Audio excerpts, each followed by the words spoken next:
प्रणय प्रमत जागति वंदे जीवन जीवन सत्पुरुष प्राणर ठाकुर मोर परमाराध्या जगत जननी लक्ष्मी माँ परम पूजपा श्री बड़दा परम पूजपा श्री आचार्य देव चरण तल मोर शतकोटी प्रणाम। उपस्थित ये पवित्र सत्संग आसर रे मोर परिचालक महोदय, उपस्थित सतीर्थ ऋतिक मंडली, जाजक अधुर्य मंडली, भक्तिमती मातृमंडली समस्त मोर अंतरा जय गुरु। सर्वोपरि आज भोगदाता जो माने श्री श्री ठाकुर श्रीपाद पद्म ये पवित्र भोग निवेदन करचंती समानकर पारिवारिक शांति स्वस्ति दीर्घ निराम जीवन कामना करे श्री श्री ठाकुर चरण तले। परम पितांकर छल दया आज शीतुआ सकाळ आज जे गोविंदपुर सत्संग केंद्र आनुकूल्य रे आज जो पवित्र ऑनलाइन सत्संग 1703 दिन रे आज उपनीत आज यह निर्देश यह सूचई दिए जे वास्तविक भाव यही मानकर जो मानकर बलिष्ठ प्रचेष्टा जो कर्मकर्ता जे जो भाई माँ मानकर एकांत उद्यम रे आज ता अब्याहत हो चली ता बंद हो जाए नहीं ता निदर्शन करे ता सूचई दे आपण मानक भितर श्रद्धा भक्ति निष्ठा भल पाइबा ठाकुर पाखरे केते बलवत्तर ठाकुर को नहीं आपण जे केते व्यस्त ठाकुर को नहीं आपणकर परिवार आपणकर परिजन आपणकर पिला छुआ आउ व्यवसाय वाणिज्य इत्यादि चाकरी बाकरी तार भितरे नित्य नैमित भाव आज गुरु को प्रतिष्ठा करने को जाए गुरुंकर ये पवित्र जीवन दर्शन को मनीष कान पकई दवा आज चेतना रखा आज आपण मानकर प्रयास सर्वप्रथमे आपण मानकर उद्योक्ता मानकर मु परमपिता रातुल चरण तले प्रार्थना जनाए आपण चिरायु हुंतु दीर्घायु हुंतु जीवन को उपभोग करिवार तरीका पांतु यही मोर ठाकुर पाखे प्रार्थना। विशेष भाव में श्री ठाकुर यही दुई पद कई पद कथा कहबार शक्ति सामर्थ्य मनीष जुग जुग धरी चेष्टा करिछि प्रयास करिछि ताकु बुझिबा पाई जानिबा पाई अनुभव करिबा पाई किंतु कहिबा तो सुदूर पराहत मनीष बुझी नहीं गोटे कथा अच्छी जाना तो बुझा नहीं बुझा तो नहीं गुण अंधा को अंधा मिला तो राह देखाबे कौन किए कहा दिग्दर्शन दब किए कहा कथा पद कहब ताकू बाट देखब ये कथा जगत रे नहीं जानिछि जदि किंतु मु बुझी पारु नहीं बुझीछि जदि ताकू मो चरित्र परिपालन करि पारु नहीं एही होछि दुख आउ तेणु मु जेहेतु चरित्र परिपालन करि पारने मु निजे धर्म को आचरण करि पारु नहीं मो पिला छंग भितर आचरण करि पारु नहीं मु तो एक अंध आ गोटे अंध को कौन बा मु कहि पारिबी यही हूँ मनीषर आज समस्या। तेणु मनीष तांको जानिबा बुझिबा चिंता करिबा मनीष जीवन रे ओई हुंका हो जाइछि तांको बुझी पारि नहीं। आज वास्तविक भावे ये मनीष जे केते भाग्यवान जे एइटा जे पूर्व जन्म रे की साधना मोर थिला मु जाने ना केबे भी मु जाने ना ताको आज भी अनुभव करि पारु नाही ये जन्म रे बसिकी करिबे प्रभु तुमर वंदना शीतुआ सकाळ रे बसी छात उपरे बा किए कोउठी कार नेट पाउ नै किए कोन करूची केते दुखर सहित केते से विभु प्रेम रे पागल हे प्रभु तुम सी चरण तले मोर प्रणाम घेन सतरे से कोन मोर प्रणाम नेबे नाही से कोन एते भाव रे से कोन हमको प्रत्याख्यान करि पारंती तुम नाम गाई गाई प्रभु जाऊ ए जीवन आ तुम ये कमनीय रूप ये जन्म रे ये कामना वासना पूरीब मु तुमको दर्शन करी ना तुमर थिला मयूर चंद्रिका तुमर ऊपर थिला धनुतीर ना तुमर ऊपर थिला से पाट बसन प्रभु खंडे धोती आउ ये फुंगला देह गोटे पैतारे सारा विश्व को तुम्हें आकर्षित करिछ कि केमिया थिला तुमर कौन यहीटा कमनीय रूप मनीष बुझी पारि तथापि मनीष घुरुची से पाट बसन से पीत बसन से मयूर चंद्रिका से धनुतीर से ठाकुर कहले सहज सरल मन नहेले तांकु भल पाई न बसिले तांकु पूछी हुए ना बुझी हुए ना। खबरदार खबरदार हुकुम करी भगवान कर सेवा अर्चना करा जाए ना कारी बाध्यबाधकतार सेवा अर्चना करा जाए ना फोर्सफुली करा जाए ना आउ केवल एतिकी मन रखिबु गुरु होउछंती भगवान कर साकार मूर्ति कहा तू भगवान बोली भाबुचु कहा तू ईश्वर बोली भाबुचु किंतु गुरु ही भगवान कर साकार मूर्ति अमीय ग्रंथ रे आज पढ़ा होतिला आपण मैंने देखिए 22 वर्ष बयस हाथ काटी लिखिदे गले पवित्र सत्य अनुसरण सारा विश्व ब्रह्मांड को। तो गुरु ही भगवान साकार मूर्ति से ही आब्सोल्यूट से ही अखंड तांको व्यतिरके आउ किछि स्थान नाही। से प्रेमर घनीभूत विग्रह आज प्रेम रसर से मजेई देले केते असजड़ा मन सजाड़ी देले। आज केते भांगी जाइथिबा घर को से तैयारी करिदेले। ସେଇଥିପାଇଁ ତୁମେ ଆଜି ବୁଝିଛ ବୋଲି ଜାଣିଛ ବୋଲି ରାଧା ବୋଲ ହରି ବୋଲ ସେଇଥିପାଇଁ ଆମେ ଜାଣିଛନ୍ତି ବୋଲି ଠାକୁର ସେଇ କଥା କହିଲେ ଆମ ରାଧାରାଣୀ କି ନ ଧରିଲେ ଆମକେ ଧରତେ ହଏ ନା। ରାଧାର ଧାରା ଭିତରେ ଆମକେ ପାଇତେ ହଏ। ତେଣୁ ସେଇ ହଉଛନ୍ତି ପ୍ରିୟ ପରମ। ରାଧାର ଧାରା ଓଲଟା ନିଏ ସ୍ୱାମୀ ସାଙ୍ଗେ ରାଗ ଲଗାଇ अर्थ भावे भावे जपी जा सद्गुरु को ध्यान धरी से मूल कथा। तेणु मनीष ताकू सहजरे बुझा जानिबा ता पाखरे सामर्थ्य अच्छी। तो से दिन महाभारत युद्ध रे जे गोटे पितामह भीष्मकर गोटे उक्ति थिला धर्म रक्षति रक्षतः। धर्म रक्षति रक्षतः जे धर्म को रक्षा करे धर्म ताकू ही रक्षा करे। से दिन ए युद्धर अयामरंभरु युद्ध मैदान रे उभय पक्ष अछंती। से समय नजर पड़ जाइछि धर्मराज युधिष्ठिरंकर पितामह भीष्मंक उपरे रथर ओल्है जाइछंती। ए रथर ओल्है जिबा समय शेषरे से अन्य शत्रुपक्ष भावुचंती बोध हुए युधिष्ठिर महाप्रभु जे धर्मराज युधिष्ठिर आज आत्मसमर्पण करिवे विशाल कुरुसेना पाखरे से समर्थ हो पारिबे नाही। से मजा नौथिला बेले सेते बेले आसी प्रणाम करिसेंत हे पितामह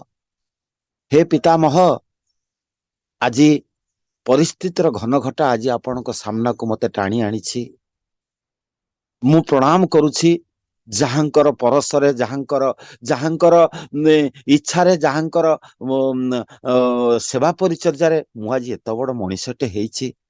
जन्मरु मो बाप मांकर परस मु पाई नथिले हरई बसी थिली आपण जे मोर पिता। तेणु मते दया करंतु आज युद्धर घनकथा आपनक विरुद्ध मते युद्ध करिया को पड़छि। क्षमा करंतु पाद तले पड़ी केते आकुल केते विकल केते केते प्रार्थना करिसेंती मते क्षमा कर आउ एतिकी आशीर्वाद कर मु युद्ध रे विजयी होय। आउ तार भितरे पितामह भीष्म कहउछंती धर्म रक्षति रक्षतः। धर्म को जे रक्षा करे से किंतु रक्षा पाए। आज से कथा पदे कथा जे धर्म को जे जीवन रक्षा करछि से ही रक्षा पाइबो। आज वास्तविक भावे आपण माने जो धर्म नहीं आज पागल हेइछंती जो ईश्वर नहीं पागल हेइछंती जहाँ को भगवान भाभी एकक भावे नुहे निजर पिला छुआ घर संसार को नहीं मजगुल अछंती टगमग अछंती। आउ तांकु नहीं जीवन रे जे चालीछि से कौन केबे पराजयता जीवन रे अछि। पराजयता जीवन रे अछि जन्म जन्म धरी से किंतु मनीषर एकांत आपणार मनीष ताकू के फांकी दे पारे ना। साधारण मनीष नुहे जीवजंतु कीटपतंग समस्तंकर से एकांत आपणार तांकू बाद देले मनीष गोटे धर्मर गोटे रूपरेखा मध्य पाए नाही। मोर मने पड़ुछि से दिन जे जने सेवक नित्य सेवक प्रतिश्वरु बजार बाहरी चंती। आउ से बजार बाहरला समय निजर ये जो आसबाब पत्र बा निजर नित्य गुजराण जिनिस से किनिबा पई बजार को बाहरी चंती। स्त्रीटी तांको हाथ को बढ़े देइचंती बैगटा आ से होचंदी हमर लालदा आ जहा सामग्री आनिबे ताहा पाखरे तांकर अर्थ नाही।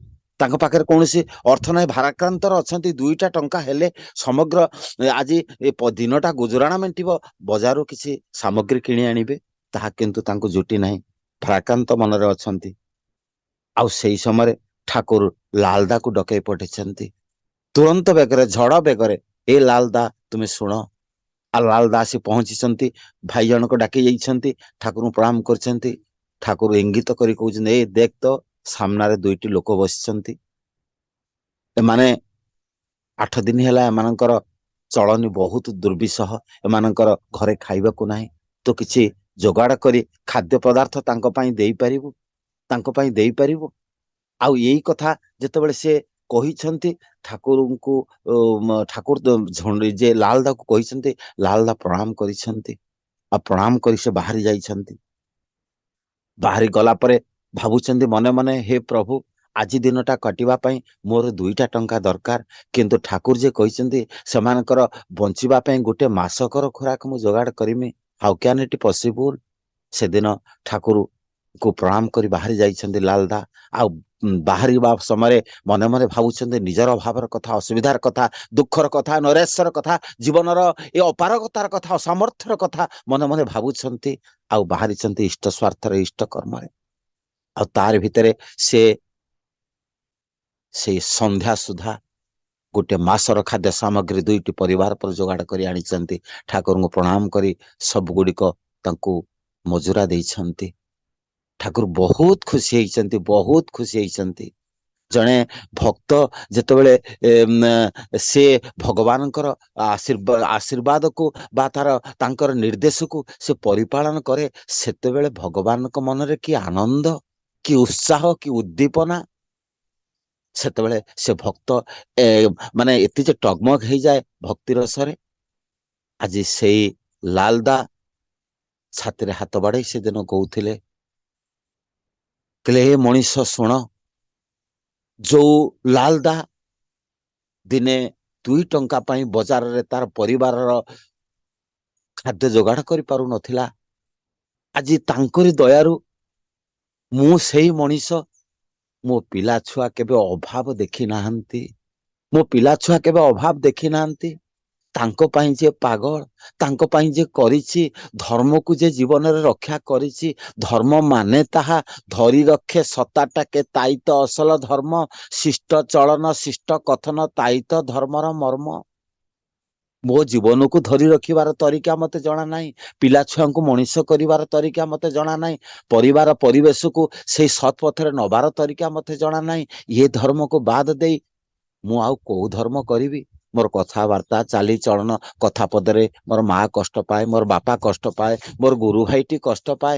ଏ ଧର୍ମକୁ ବାଦ ଦେଇ ମୁଁ କଣ ଆଉ କିଛି ଧର୍ମ କରିପାରେ? ଆଜି ଯେ ଧର୍ମର ରାହା ଦେଖେଇଛନ୍ତି, ପଥ ଦେଖେଇଛନ୍ତି, କାହାକୁ ଧର୍ମ କୁହାଯାଏ, ଆଜି ତାର ଜନ୍ମ ଜନ୍ମାନ୍ତରୀ କୌଣସି କ୍ଷୁଧାରେ କ୍ଷୁଧିତ ହୋଇ ଉଠେ ନା ସେ, କୌଣସି ଦୁଃଖରେ ପ୍ରପୀଡ଼ିତ ହୋଇ ଉଠେ ନା ସେ। ଆଜି ସତ୍ସଙ୍ଗ ଶିଖେଇ ଦେଇଛି ବଞ୍ଚିବାର ରାହା। କେତେ ଅସଜଡ଼ା ମନ ସଜାଡ଼ି ଦେଇଛନ୍ତି, କେତେ ଭଙ୍ଗାରୁଜା ଘର ସେ ତିଆରି କରି ଦେଇଛନ୍ତି। ଆଉ ତାଙ୍କର ସେଇ ଯଜନ ଯାଜନ, ଇଷ୍ଟଭୃତି, ସ୍ୱସ୍ତିନୀ, ସଦାଚାର, ବଞ୍ଚିବାର ଏଇ ଯୋଉ ମନ୍ତ୍ରଟା ସେ ଦେଇଗଲେ, ତାହାରି ଭିତରେ ମଣିଷ ଅନେକ ରାସ୍ତା ପାଇଛି। ମାଗି ମାଗି ଖାଇବ, ସାହାଯ୍ୟ ପାଇ ପାଇ ବଞ୍ଚିବ, ସତ୍ସଙ୍ଗର ଖତିଆନରେ ନାହିଁ, ତା ପଟାରେ ନାହିଁ। ଆଳସ୍ୟତା ମଣିଷକୁ ଠାକୁର ପ୍ରଥମେ କହିଲେ, ତୁ କହ ମୁଁ ନିରଳସ, ମୁଁ କାମ ଲୋଭ ଜିତି ବସି, ମୁଁ ଇଷ୍ଟ ପ୍ରାଣ ସେବା ପଟୁ। ତୁ ନିତ୍ୟ ନୈମିତ କହ, ଶେଷରେ କହ ଅଜର ଅମର। ସ୍ରୋତ ଅନୁଜ୍ଞାରେ ଠାକୁର ବାରମ୍ବାର ଆମକୁ ତାହା ହିଁ କରେଇ ଦେଇ ଗଲେ। ଆଜି ସାମର୍ଥ୍ୟର ଅପଳାପ ଆଜି ଘଟିଛି। ମଣିଷ ବାସ୍ତବିକ ସେଇ ଯେ ଭଗବାନଙ୍କର ସାକାର ମୂର୍ତ୍ତି, ତାଙ୍କୁ ସେ ଦେଖିପାରି ନାହିଁ, ବୁଝିପାରି ନାହିଁ। ସେ ହିଁ ଆବସଲ୍ୟୁଟ। ଆଉ ଭଗବାନଙ୍କର ସାକାର ମୂର୍ତ୍ତି ସେହି ଯିଏ 2ଟା ରୂପ ଭଗବାନଙ୍କର, ନିରାକାର ପରମ ବ୍ରହ୍ମ ଆଉ ସାକାର। ଯେ ନରତନୁ ଧାରଣ କରି ଜଗତକୁ ଆସନ୍ତି ସିଏ ସାକାର। ନିରାକାର ହଉଛି ସେଇ ସ୍ୱୟଂ ପରମ ବ୍ରହ୍ମ ପରମାତ୍ମା, ଯାହାକୁ ଆମେ ଦେଖି ନାହାନ୍ତି, ଜାଣି ନାହାନ୍ତି, ଆଉ ଦେଖିବାର ସମ୍ଭବ ମଧ୍ୟ ନାହିଁ। ଯେମିତି ପାଣିର 2ଟି ଅବସ୍ଥା, ଗୋଟିଏ ବାଷ୍ପୀୟ ଅବସ୍ଥା, ଗୋଟିଏ ତରଳ ଅବସ୍ଥା। ଏଇ ତରଳ ଅବସ୍ଥା ମଣିଷର ତୃଷ୍ଣା ନିବାରଣ କରେ, ତାର ଜୀବନର ସମସ୍ତ ଦୁଃଖ କଷ୍ଟକୁ ମେଣ୍ଟେଇ ଦିଏ। ଆଜି ଭଗବାନଙ୍କର ସେହି ରୂପ ଆଜି ମଣିଷକୁ ସେ ଦେଇଛନ୍ତି, ସେଇ ବାସ୍ତବିକ ଭାବେ ବଞ୍ଚିବାର ରାହା। ସେଇପାଇଁ ଆଚାର୍ଯ୍ୟ ଦେବ କହୁଥିଲେ, ଶ୍ରୀ ଶ୍ରୀ ଦାଦା ଫାଙ୍କି ଦେଇ ଘୁରୁଚୁ ଭବେ, ପ୍ରବଞ୍ଚନାର ଘୁରାଇ ଲୋକେ, କଥାର ତୋଡ଼େ ମତାଇ ସର୍ବେ, ଆତ୍ମପ୍ରତିଷ୍ଠାର ଝୁଙ୍କେ, ଏପରି କରି ସରିଲା ବେଳ, ସନ୍ଧ୍ୟା ଛାଇରେ ଭରିଲା ଘର, ଏବେ ବି ତୁ ହି ଚେତନ ହରା, ସେଦିନ ଶେଷରେ ଭୟଙ୍କର। ଶେଷରେ ସେଦିନ ଭୟଙ୍କର। କାହାକୁ ଫାଙ୍କୁଛୁ? ନିଜକୁ ଫାଙ୍କୁଛୁ, ପିଲାଛୁଆଙ୍କୁ ଫାଙ୍କୁଛୁ, ପରିବେଶକୁ ଫାଙ୍କୁଛୁ। ତାହା କଣ ତୁ ବଞ୍ଚି ପାରିବୁ? ଯୋଉ ସ୍ୱାର୍ଥରେ ତୁ ସ୍ୱାର୍ଥାନ୍ୱିତ ହୋ ନା କାହିଁକି, ଯାହା ଖୁସିରେ ତୁ ଖୁସି ହୋ ନା କାହିଁକି, ଜୀବନ ସାରା କାହାକୁ ଖୁସି କରିବାକୁ ଚାହିଁଛୁ, ପୁଅକୁ ଝିଅକୁ, ବାପକୁ ମାକୁ, ପରିବେଶକୁ, ଗୁରୁ ଭାଇକି, কিন্তু স্বার্থ আমার তুমি শুধু। কোন প্রয়োজন স্বার্থ নয়, ভর দুনিয়ার হোক না হোক, যাহা হোক না হোক, তোমার অতৃপ্তি করে যে ক্ষয়। ତୁମକୁ ମୁଁ ଅତୃପ୍ତି ରଖିବି, ତୁମକୁ ମୁଁ ବୁଝିପାରିବି ନାହିଁ, ଜାଣିପାରିବି ନାହିଁ, ତାକୁ ନେଇ ମୋର ଜୀବନ, ତାକୁ ନେଇ ମୋର ସଂସାର, ତାହା କିନ୍ତୁ ମତେ କରିବାକୁ ହବ, ବୁଝିବାକୁ ହବ, ଜାଣିବାକୁ ହବ। ତାଙ୍କ ପ୍ରତି ପ୍ରୀତି ଭଲବାସା ମୋ ଜୀବନକୁ ଅନେକ ରାହା ଦେଖେଇଛି। ଠାକୁର ସେଇ ପାଇଁ କହୁଥିଲେ, ଜୀବନ ବୁଦ୍ଧିର ବଞ୍ଚିବା ବଢିବାର ତୃଷ୍ଣାରେ କ୍ଷୁଧାରେ ଯିଏ ତାଙ୍କୁ ପ୍ରାଣରେ ଆଙ୍କଡି ଧରେ, ଜାବୁଡି ଧରେ, ଜନ୍ମ ଜନ୍ମାନ୍ତର ପାଇଁ କୌଣସି ସିଏ କ୍ଷୁଧାରେ ক্ষୁଧିତ ହୋଇ ଉଠେ ନା, ତୃଷ୍ଣାରେ ତୃଷ୍ଣାତୁର ହୋଇ ଉଠେ ନା, ସେ କୌଣସି କିଛି ଆକାଂକ୍ଷା ନେଇ, କୌଣସି କିଛି ସମସ୍ୟା ନେଇ, କୌଣସି କିଛି ଯେ ଜୀବନର ଦୁଃଖକୁ ନେଇ। ଯେତେ ଦିନ ଏ ସୃଷ୍ଟି ଥିବ, ପରମ ପିତା ନିର୍ବାଚନ ହେଇ ଆସୁଥିବେ ରକ୍ତ ମାଂସ ନର ସଂକୁଳ ଧରି, ସେ ମଣିଷକୁ ବଞ୍ଚାଇବାକୁ, ସୃଷ୍ଟିକୁ ବଞ୍ଚାଇବାକୁ, ମଣିଷକୁ ବଞ୍ଚାଇବା ପାଇଁ। ଆଉ ଯେତେ ଦିନ ବୋଲି ଶୈତାନ ବୋଲି ଦୁନିଆରେ କିଛି ଅଛି, ପ୍ରବୃତ୍ତି ରଚିତ ଚଳନି ଯୋଉଠି ଅଛି, ଆଉ ତାହା କିନ୍ତୁ ପଥ ଖୋଜି ଫାଙ୍କ ବୁଝି ପରିବେଷଣ କରିବ ମୃତ୍ୟୁକୁ ତୁମରି ଉପରେ। ତାହା କିନ୍ତୁ ଏଇ ଫାଙ୍କ ବୁଝି ସିଏ ଆସିଯିବ ମୋ ଜୀବନକୁ କୃଷ୍ଟିକୁ ଅବଦଳିତ କରିବା ପାଇଁ, ଧର୍ମକୁ ନିର୍ଯାତିତ କରିବା ପାଇଁ, କୃଷ୍ଟିକି ଫାଙ୍କିବା ପାଇଁ, ଆଉ ମୃତ୍ୟୁକୁ ପରିବେଷଣ କରିବା ପାଇଁ ମୋ ଜୀବନ ଚର୍ଯ୍ୟାରେ, ମୋ ପରିବାର ଜୀବନ ଚର୍ଯ୍ୟାରେ। ତାରି ଭିତର ଦେଇ ମତେ ବଞ୍ଚିବାକୁ ହବ, ବଢିବାକୁ ହବ, ଜୀବନକୁ ଅଗ୍ରଗାମୀ କରିବାକୁ ହବ। ବଢି ଉଠିବ ମୋର ଚେତନା, ବଢି ଉଠିବ ମୋର ସମ୍ବିତ, ବଢି ଉଠିବ ମୋର ସମସ୍ତ କିଛି ଐକ୍ୟ ସାମର୍ଥ୍ୟ, ସମସ୍ତ କିଛି ମୋର ଯୋଗ୍ୟତା। ଆଉ ତାହା ହିଁ ସେ ଆବସଲ୍ୟୁଟ ଭଗବାନଙ୍କର ସାକାର ମୂର୍ତ୍ତି, ତାଙ୍କୁ ହିଁ ମତେ ବୁଝିବାକୁ ହବ। ଆଉ ତାହା ଯଦି ନ ହୁଏ, ତାହା ଯଦି ମତେ ଜୀବନର ସେଇ ପରଶ ଟିକକ ନ ପାଏ, ତାହେଲେ ମଣିଷ ଯାହା ଶାସ୍ତ୍ରରେ ଅଛି, ଏମିତି ବି ହେଲା, ସବୁ ଘଟିଗଲା, ଜଣାଗଲା ନାହିଁ କାହିଁକି ହେଲା, ସପନର ସାଥେ ବାଟ ଚାଲୁ ଚାଲୁ ସୁଯୋଗ ହାତରେ ଦୁର୍ଯୋଗ ତାଲା। ସୁଯୋଗ ହାତରେ ମୁଁ ଭାରି କପାଳିଆ ମଣିଷ, ମୋର ବହୁ ପ୍ରାଚୁର୍ଯ୍ୟ ଅଛି, ମୋର ବହୁ ସମ୍ପତ୍ତି ଅଛି, ପ୍ରତିଷ୍ଠା ପ୍ରତିପତ୍ତି ଅଛି। ଏଇ ସପନରେ ଚାଲୁ ଚାଲୁ ପିଲା ଛୁଆଙ୍କୁ ମଣିଷ କରିମି ତଦନୁପାତି, ସେଇ ଚାଲୁ ଚାଲୁ ଆଜି ମୋର ସୁଯୋଗ ହାତରେ, କିନ୍ତୁ ମୋ ପିଲା ଛୁଆ ଗୁଡାକ କୋଉ ବାଟରେ ଚାଲିଗଲେ, ଏ ମୋବାଇଲ ଇଣ୍ଟରନେଟ ଯୁଗରେ ସେ କୋଉ ରାସ୍ତାରେ ଚାଲିଗଲେ, ନା ତାଙ୍କ ପାଖରେ କୂଳ ରହିଲା, ନା କୃଷ୍ଟି ରହିଲା, ନା ତାଙ୍କ ଭିତରେ ସେଇ ଏଇ ସନାତନ ହିନ୍ଦୁ ଧର୍ମର ଯୋଉ ଏଇ ବର୍ଣ୍ଣାଶ୍ରମର ପଦ୍ଧତି, ଯୋଉ ତାଙ୍କର ମଣିଷ ବଞ୍ଚିବା ବଢିବାର ଯୋଉ ତରିକା, ଯୋଉ ମାନିବାର ଚଳନି ରହିଲା। ସପନର ସାଥେ ବାଟେ ଚାଲୁ ଚାଲୁ ସୁଯୋଗ ହାତରେ ଦୁର୍ଯୋଗ ଚାଲା। ତେଣୁ ଏ ନରଦେହ ନୁହେଁ ତୋର ହୀନ ମାଟିର ମୂର୍ତ୍ତିକା, ନାରାୟଣ ତାର ଜୀବନ ରସ, ମହାଚେତନାର ଅଂଶ ବିଶେଷ, ବିକାଶ ପାଇଁକି ଶରୀର ବସ। ଏଇ ଯୋଉ ଶରୀରଟା ପାଇଛି, ତାଙ୍କ ଦୟାରେ କେତେ ଜନ୍ମରେ କରିଥିଲି ସାଧନା, ଏଇ ଜନ୍ମରେ ପ୍ରଭୁ ବସି ତୁମ ପାଖରେ ପାଦ ତଳେ ବସି କରୁଛି ମୁଁ ପୂଜା ଅର୍ଚ୍ଚନା, ପୂଜା ଅର୍ଚ୍ଚନା। ଏ ଭାଗ୍ୟ, କେତେ ବଡ ଭାଗ୍ୟ ମୋର। ଏଥିପାଇଁ ୟା ଭିତରେ କେବଳ ନାରାୟଣଙ୍କର ରସ ଅଛି, ଏଠି ଶୈତାନର ରସ ନାହିଁ, ଏଠି ଅସାମର୍ଥ୍ୟର ରସ ନାହିଁ। ଆଚାର୍ଯ୍ୟ ଦେବ ଆସିଥିଲେ, ଘୁରି ଘୁରି ଗଲେ, ଆପଣମାନେ ଦେଖିଥିବେ, ଯିଏ ତାଙ୍କୁ ଥରେ ଆଖି ପୁରେଇ ଦେଖିଛି, ଯିଏ ତାଙ୍କୁ ଥରେ ଜାଣିଛି, ସେ ଯେ କେତେ ମହାନ, ସେ ଯେ କେତେ ପବିତ୍ର। ଆଜି ତାଙ୍କୁ ମଣିଷ ଦେଖି ନିଜର ଭୁଲ, ଆଜି ଚଲାପଥଟାକୁ ସେ ସଜାଡି ନେଇଛି। ଠାକୁର ସେଦିନ, ଆଚାର୍ଯ୍ୟ ଦେବ ସେଦିନ କହୁଥିଲେ କନଫରେନ୍ସରେ, ମାନେ ये धर्म एक जिहाद है, ये आंदोलन है, धर्म एक मिशन है, किसी के विरुद्ध है ना मौत के विरुद्ध है, हमको मृत्यु को मारना होगा। केते बड़ कथा। ये आंदोलन होची, जेहाद होची, एक मिशन होची, मृत्यु विरुद्ध रे, असुस्पर्शा विरुद्ध रे, दुर्बलता विरुद्ध रे, असामर्थ्य विरुद्ध रे। केवल मौत को मारना होगा, मरण को मारिदबाकू हब। मरणर पंचजन्य बजाई देल तुमे, सुंदर कीर्तन। हम मौत को मारना चाहे, हम जी कहते मत मरण को मारे को बंचा चाहे। आउ ताहा हम ठाकुर जी पर शिखा, ये जिंदगी कैसा जीना पड़ेगा हम सीखा ठाकुर जी के पर। हर कदम से ठाकुर ठाकुर जी हमको सिखाया किस पर श्वास प्रश्वास लेना है, किस पर खाना है, पीना है, पेशाब करना है, सब कुछ ठाकुर को पथ पर हम जाना है। लेकिन ये पथ खूब संघात है, ए पथ पर चलना खूब संघात है। जजनजात निष्ठप्ति करिबो, निजर काम को छाड़ी दे ऑनलाइन सत्संग करिबो, निजर काम को छाड़ी दे पिला छुआंग कथा को पछरे पकाई आज मु ठाकुरंग पई बाया ता संगठन रे, ता मंदिर काम रे, ता सत्संग रे। एटा संघात, परिवार संघात करिबो, परिवेशर विरुद्ध आसीबो, परिवार पिला छुआंकर संघात आसो, बापा खाली बुलिला सत्संग रे, केते संघात। किंतु ए संघात है भी, ए संघात ही तो विवर्तन है। ए संघातटा विवर्तन। I bound to accept the human form to mobilize the mankind towards evolution। ସେଦିନ ପ୍ରିୟ ପରମଙ୍କର ଆପ୍ତ ବାକ୍ୟ ମୁଁ ବାଧ୍ୟ ହେଇଥାଏ। ଆଜି ସେଇ ନର ସଂକୁଳ ଦେହଧାରୀ ଗୁରୁ ହିଁ ଭଗବାନଙ୍କର ସାକାର ମୂର୍ତ୍ତି। ଆଜି ମୁଁ ସେଇ ସାକାର ମୂର୍ତ୍ତି ନେଇ ଆସିଛି ଆଜି ମଣିଷର ବିବର୍ତ୍ତନ ପଥରେ ଆଗେଇ ନବା ପାଇଁ। towards evolution you must be satisfied, you must be glorified। ତୁମେ ସେଇ ତୁମ ଭିତରେ ସେଇ ଈଶ୍ୱରତ୍ୱଟାକୁ ଅନୁଭବ କରିପାରିବ। when you satisfied with him, ତାଙ୍କ ଚଳନୀରେ, ତାଙ୍କ ବାର୍ତ୍ତାରେ, ତାଙ୍କର ଉପଦେଶରେ ଯେତେବେଳେ ତୁମେ ସାଟିସ୍ଫାଏ ହେବ, ତାଙ୍କ କର୍ମରେ ତୁମକୁ ମଜା ଲାଗିବ, ଆନନ୍ଦ ଲାଗିବ, then he is my strength, then he is my forgiveness। ସିଏ ମୁଁ ହଜାର ଗୋହତ୍ୟା, ସ୍ତ୍ରୀ ହତ୍ୟା, ବ୍ରହ୍ମ ହତ୍ୟା କରିଥିଲେ ବି ମତେ ସେ କ୍ଷମା ଦେବେ। he is my forgiveness, he is my strength, he is my God। ସେତେବେଳେ ହିଁ ମୁଁ ବୁଝିମି ସେ ମୋ ଜୀବନର ସବୁ କିଛି। ନହେଲେ ତାହା କିଛି ଆସେ ନା, ତାହା କିଛି ବୁଝି ହୁଏ ନା କି ଜାଣି ହୁଏ ନା। ତେଣୁ ତାଙ୍କର with the eyes of the supreme father we have to go and war, with the eyes of the supreme father I have to go and war। ମତେ ଚାଲିବାକୁ ହବ ସେଇ ପରମ ପିତାଙ୍କର ଯେ ପଥରେ, ରାସ୍ତାରେ, ନିର୍ଦ୍ଦେଶିତ ପଥରେ।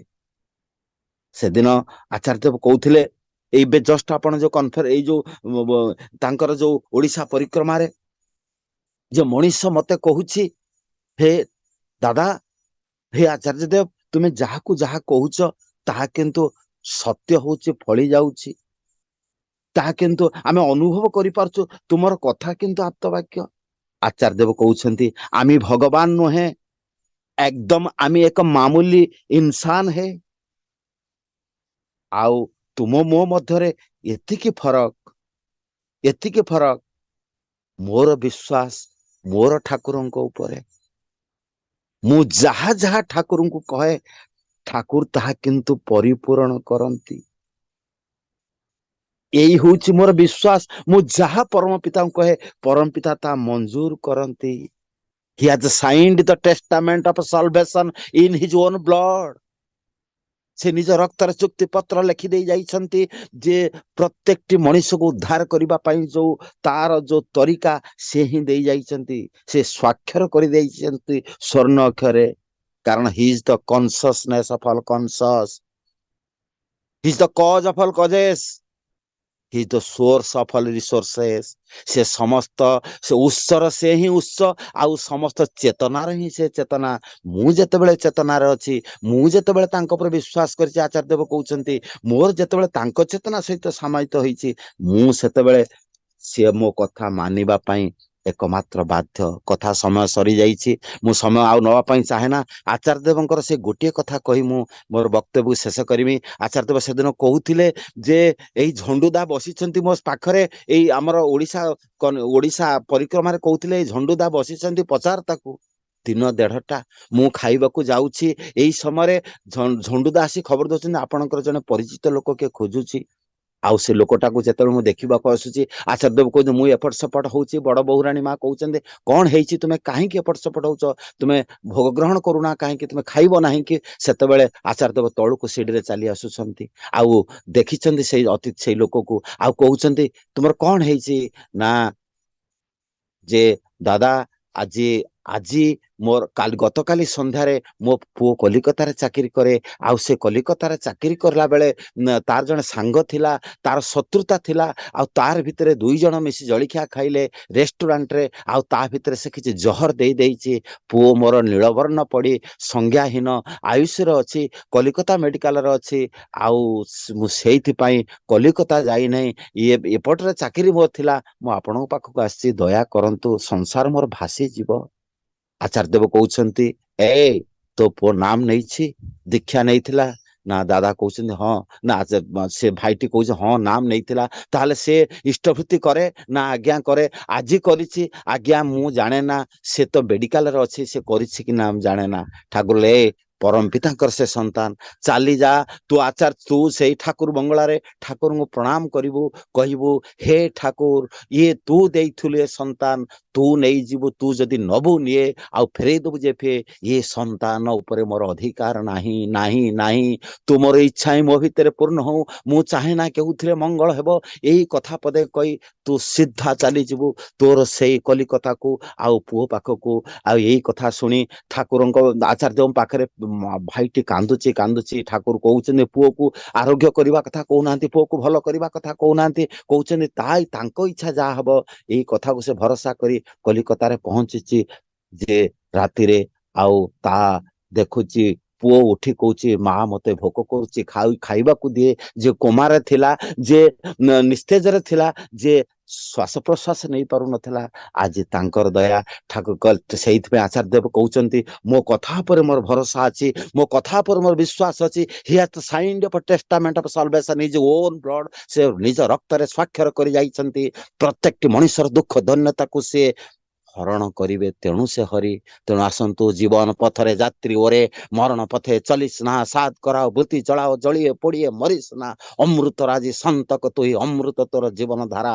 ମରଣ ଖୋଜି ମରଣ ଭଜି କାହିଁକି ହେଉଛୁ ସର୍ବହରା, କାହିଁକି ହେଉଛୁ ସର୍ବହରା।